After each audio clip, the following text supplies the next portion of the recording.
क्रांतिकारी, बहुत क्रांतिकारी में आपका स्वागत है। मैं हूं निशांत चतुर्वेदी। महाराष्ट्र एक बार फिर से जातीय संघर्ष की आग में जल रहा है। दलितों और मराठों के दबदबे की लड़ाई पुणे से मुंबई तक फैल चुकी है। दरअसल भीमा कोरेगांव में पेशवाओं को हराने की 200वीं सालगिरह मनाने के लिए लगभग 5 लाख दलित जमा हुए थे।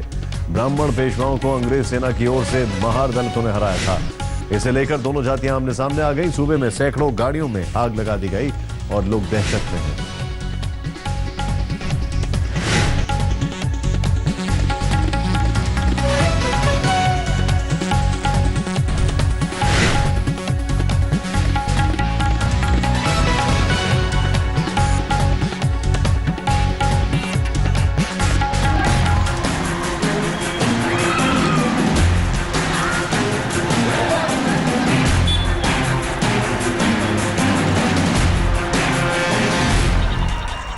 जातीय संघर्ष की आग में महाराष्ट्र जल रहा है और हालात फडणवीस सरकार के काबू से बाहर होते जा रहे हैं। भीमा कोरेगांव में नाकाम व्यवस्था की आग पूरे राज्य में फैलती जा रही है। इस आग के लपटे पुणे से मुंबई तक पहुंच गई।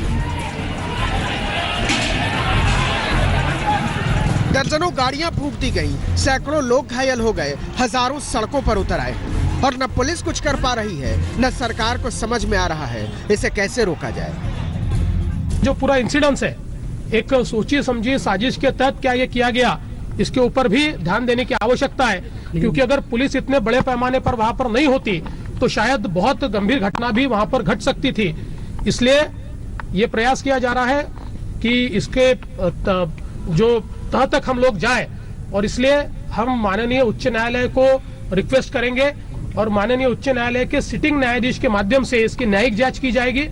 दलित समुदाय के 5 लाख से ज्यादा लोग भीमा कोरेगांव की लड़ाई की 200वीं वर्षगांठ मनाने के लिए पुणे शहर में जमा हुए थे। इस लड़ाई में ब्रिटिश सेनाओं ने 1 जनवरी 1818 को पेशवाओं की सेना को शिकस्त दी थी। ब्रिटिश सेना की ओर से महारों ने मोर्चा संभाला था। महार एक दलित समुदाय है और पेशवा ब्राह्मण थे। हर साल 1 जनवरी को हजारों दलित जय स्तंभ तक मार्च करते हैं, लेकिन 200वीं सालगिरह पर विशाल उत्सव के ऐलान को ब्राह्मणों ने अपने अस्तित्व पर दलितों की चोट की तरह लिया और देखते ही देखते भीमा कोरेगांव जातीय संघर्ष की जमीन में बदल गया। ये जो होना नहीं चाहिए, पिछले 200 सालों से वहाँ लोग जाते हैं, वहाँ कभी ऐसा संघर्ष हुआ नहीं। हर साल लोग जाते हैं और इस साल जब 200 साल पूरे हो गए इसलिए ज़्यादा लोग जाएंगे, इसका अंदाज़ा सबको था और ऐसी स्थिति में वहाँ ज़्यादा ध्यान देने की आवश्यकता थी। हुआ ये कि 1 जनवरी को समारोह तय था। पुलिस को पता था कि लाखों दलित आएंगे, लेकिन इसी बीच आसपास अफवाहों ने पैर पसारना शुरू किया।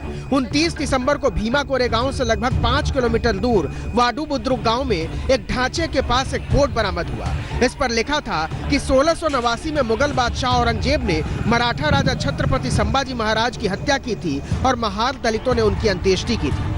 इसके बाद समारोह में पहुंचने वाले दलितों को पीटा जाने लगा, उनकी गाड़ियों पर भगवा झंडा लहराया जाने लगा, उन्हें जबरन रोका जाने लगा और पुलिस ने सब कुछ होने दिया। सोमवार की सुबह हजारों मराठे वधु बुद्रुक गांव में जमा होने लगे। उन्हें रोकने में पुलिस पूरी तरह नाकाम रही। गांव वालों के मुताबिक सुबह तक सब ठीक था, लेकिन दोपहर होते होते आसपास के इलाके सुलगने लगे। सनसवाड़ी, शिक्रापुर और दूसरी कई जगहों से हिंसक झड़प की खबरें आने लगी। पुलिस की गाड़ियों और फायर टेंडर समेत सैकड़ों वाहनों को बवालियों ने फूंक डाला। दोपहर के 1 बजे से तोड़फोड़ चालू हो गया। उसके बाद पूरा जला दिया इधर चारों तरफ। उसका लास्ट में हमारी टपरी को तोड़ के पूरा मटेरियल लेके गए। कितने लोग थे और कौन थे ये? कौन थे नहीं मालूम, लेकिन झुंड था, बहुत पब्लिक, काफी पब्लिक थी। मॉब मेंटेलिटी थी। हाँ, मूवमेंट मतलब तो भी 4 दंगाई थे जिनको पहचान नहीं सकते। हम इधर थे नहीं, दूर खड़े थे, देख रहे थे इतने पब्लिक तोड़ रही तो हम पास में नहीं आए।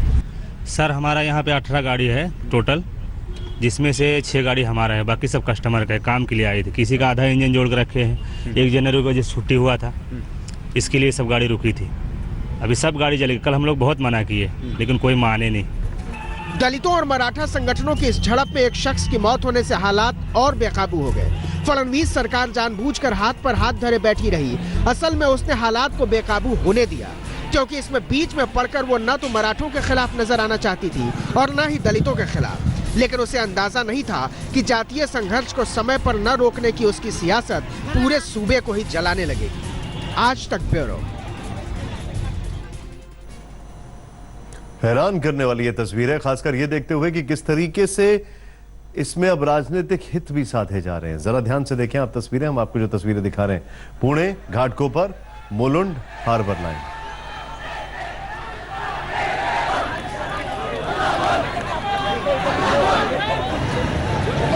यानी गुजरात में जो देखने को मिला पटेल आंदोलन, उसके बाद क्या समझा जाए कि महाराष्ट्र में अब ये एक नई शुरुआत है।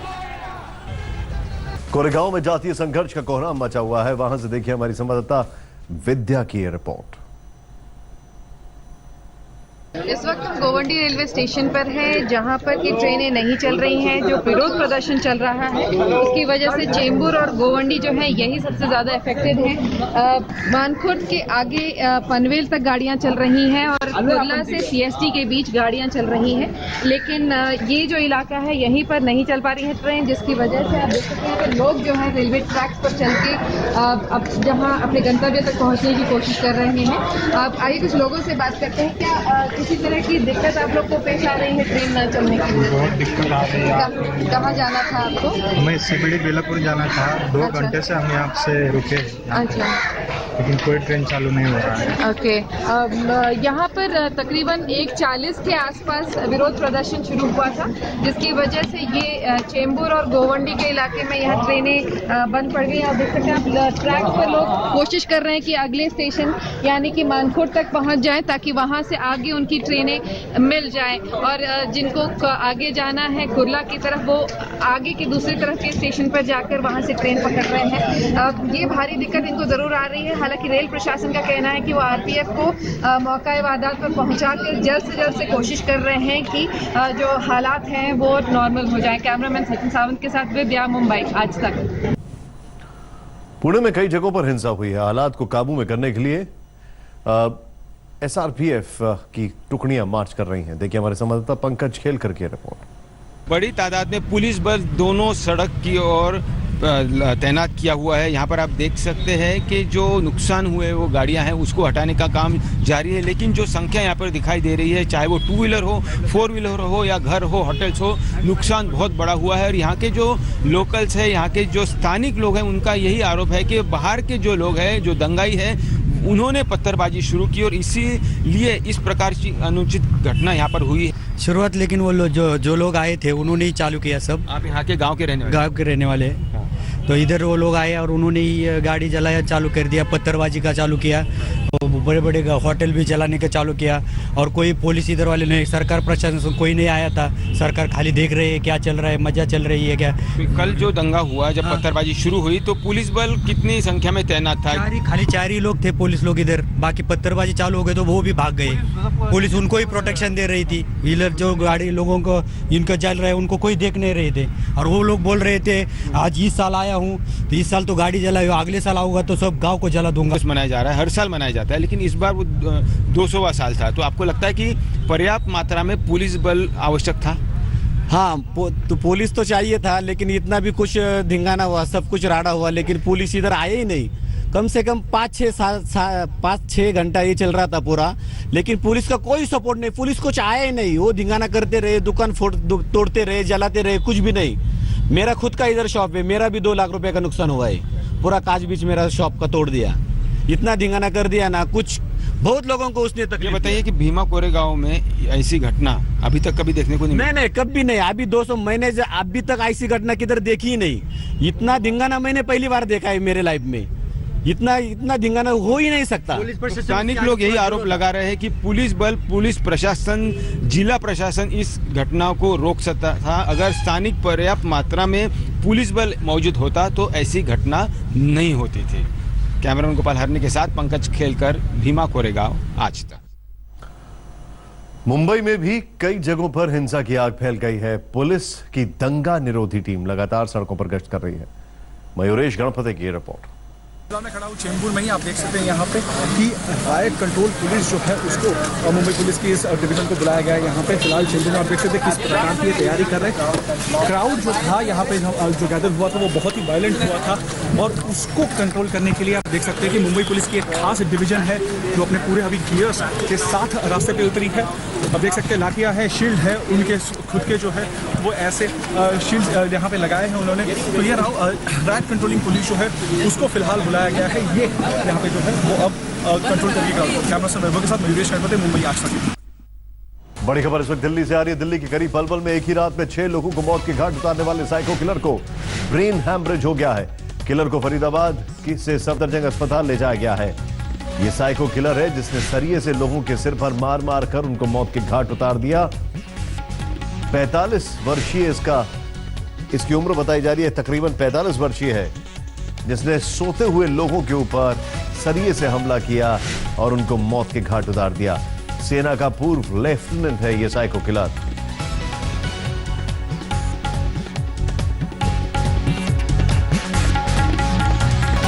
हरियाणा के पलवल पर 7 की पहली रात बहुत भारी गुजरी।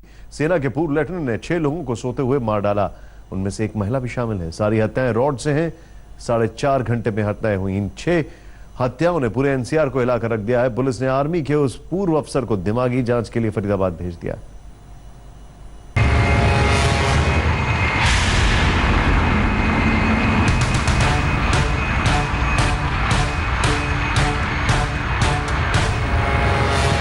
जिला अस्पताल के मुर्दा घर में रखी ये लाशें, सड़क पर पड़ा आदमी का खून, तफ्तीश में जुटी पुलिस और एक सरफिरा आदमी। 1 जनवरी की रात को इस सरफिरे ने पलवल को 7 सोते हुए लोगों के खून से रंग दिया।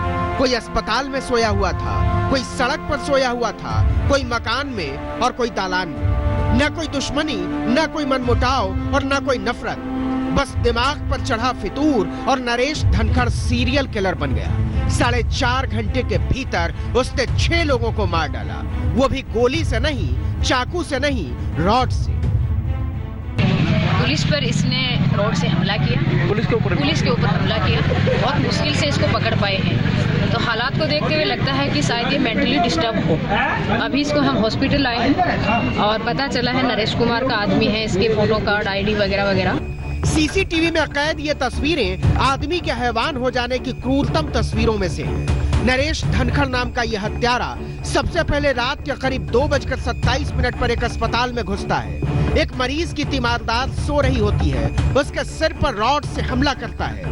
महिला खून से लथपथ हो जाती है, चीख पुकार मच जाती है, लेकिन नरेश धनखड़ बच निकलता है। आरोप है कि वो अस्पताल से निकलकर मोती पार्क में सो रहे चौकीदार के साथ भी यही करता है। जब पुलिस महिला के कत्ल की जांच के लिए अस्पताल पहुंची, तभी उसे चौकीदार के मर्डर की खबर मिली। इसके बाद वो सोहना चौक पर सिटी थाने के पास पहुंचता है।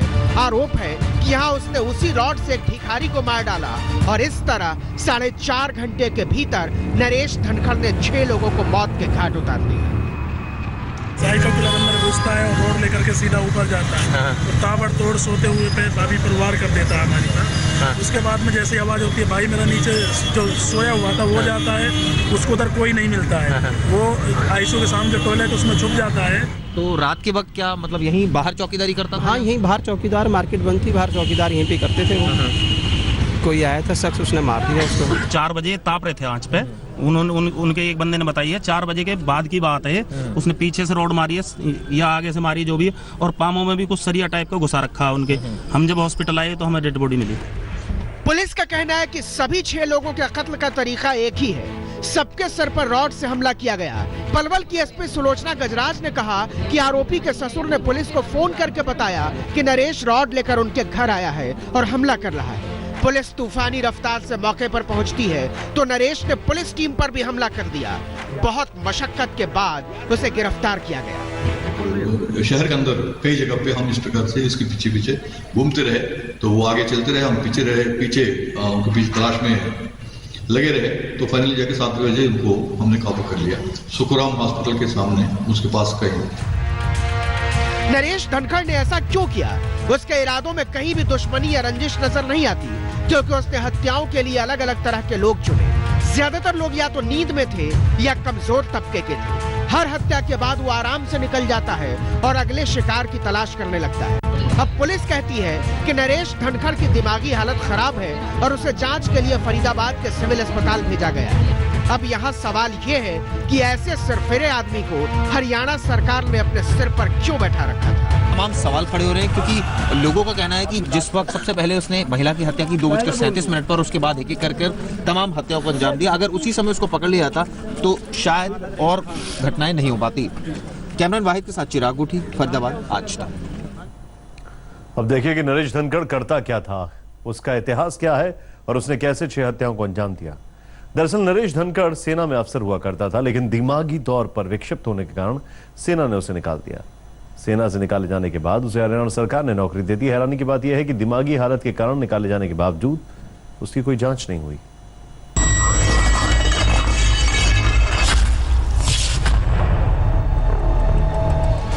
पुलिस कहती है कि नरेश धनखड़ पागल है, उसकी दिमागी हालत ठीक नहीं है, वो विक्षिप्तों की तरह व्यवहार करता रहा है, उसका इलाज चलता रहा है, उसके खिलाफ पहले भी शिकायतें आती रही हैं, उसके पागलपन के कारण उसकी नौकरी तक जा चुकी है। तो फिर उसे दूसरी नौकरी मिल कैसे गई थी, वो भी सरकारी। इन दिनों वो शान से ओमैक्स सिटी में रह रहा था।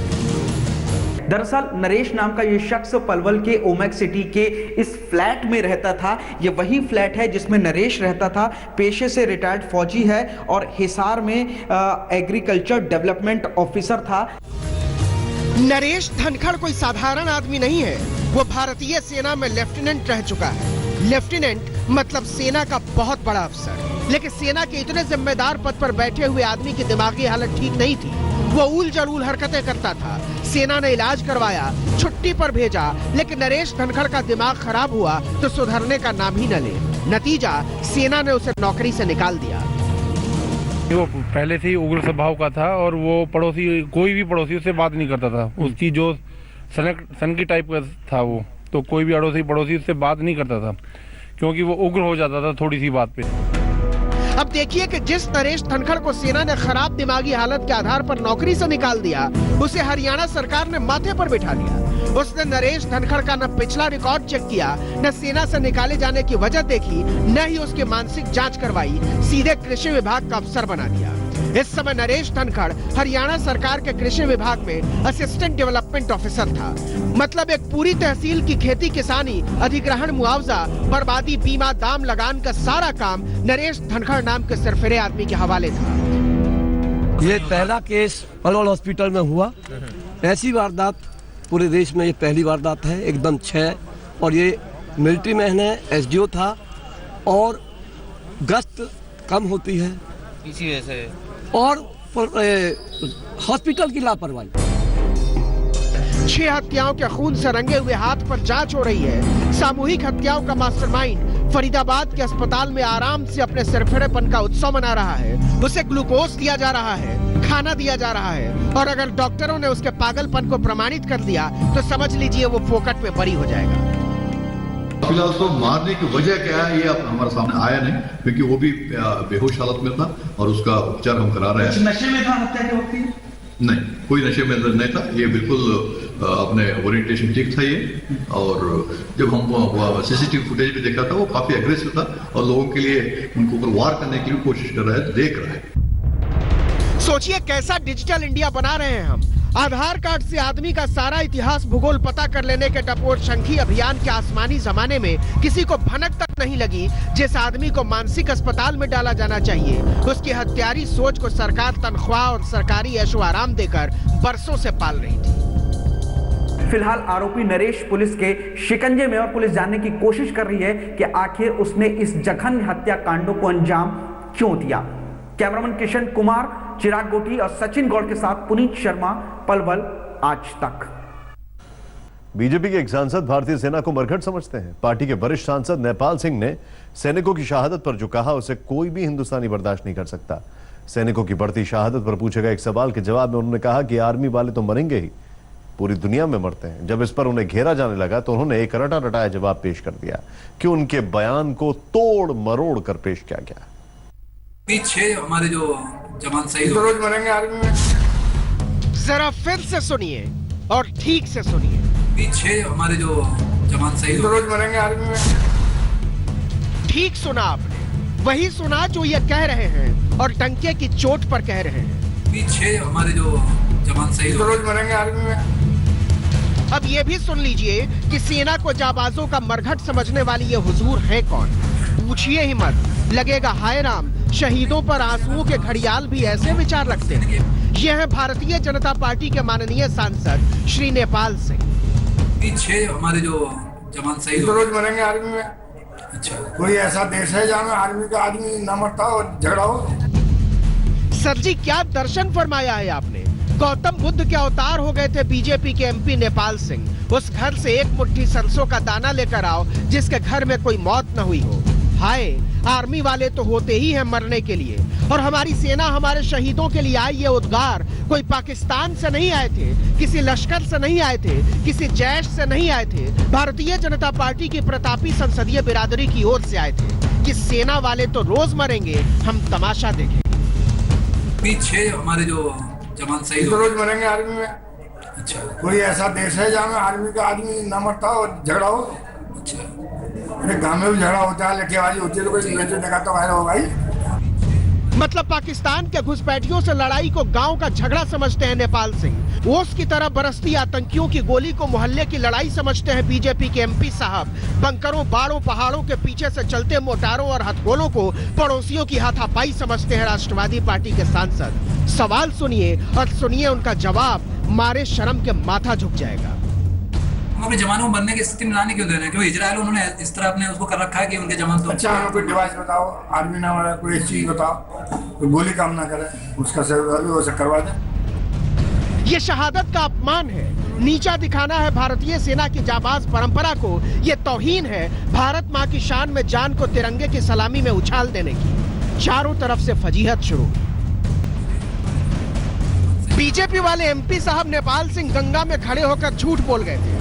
कोई तोड़ मरोड़ कर पेश नहीं किया था, जो कहा था उसे दिखा दिया था। टीवी तो वो आईना है जो आदमी को उसकी असल सूरत दिखा देता है। नेपाल सिंह अपनी सूरत पहचानने से इनकार ही कर दें तो तथ्य थोड़े बदल जाएगा। आज तक ब्यूरो। एक तरफ बीजेपी के सांसद शर्मनाक बयान दे रहे हैं, दूसरी तरफ एनएसए कुलभूषण जाधव के परिवार के अपमान, हाफिज सईद को छोड़े जाने के बाद, हमारे फौजियों की शहादत के बाद एकदम चुपके से थाईलैंड में पाकिस्तान के एनएसए मिल रहे हैं। वक्त एक ब्रेक के बाद दंगल।